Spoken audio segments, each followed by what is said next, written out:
E tangi mō tea ana tētahi kuia whai muri ho i te hokotanga o te kōwaiwai o tōna tipuna ara o te kāmariera te hau tākiri wharepapa i raro i te hama hoko i tāmaki makaurau i Nāpō.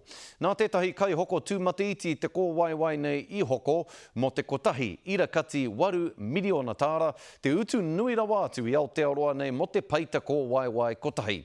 He mea paita hoki e te ringa toi rongonui nei e Charles F. Goldie. Nei rā ngā whakamārama a Tāroe Black. He tūmomo toi tēnei, ko hokona atu mo te kotahi ira 8 miliona tāra. It's very rare to get large-scale goldies on the market. Kua kakenoa tēnei toi o kāmerera te hau tākiri wharepapa i ngā utu katoa kua peitatia i Aotearoa, e nari kāre tēnei uri whakaheke i te tau. The lack of early communication, exploiting our taonga. It's the power of the dollar against the whānau.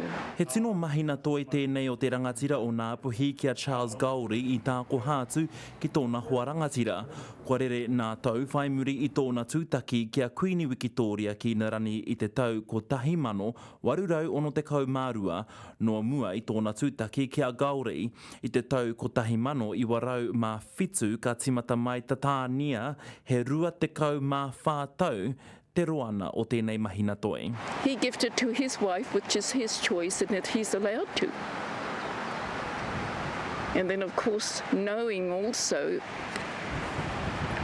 she would probably need some help, and so that was her cushion, which she sold to, and here's these Jonas, whoever they are.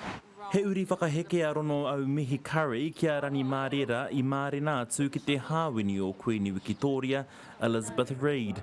Nā te whānau Jonas i tāmaki te toi i hoko, tainua ki te mā ki te tana, te wā i hia ke te whānau te hoko atu. Well, they've tried to raise funds to purchase the painting and sadly they weren't able to, so we invited them along and they spent time with them. It was quite a lovely experience for us all, actually. It was great to see, and we've been in touch with them and constantly in touch with them. And whoever's got it,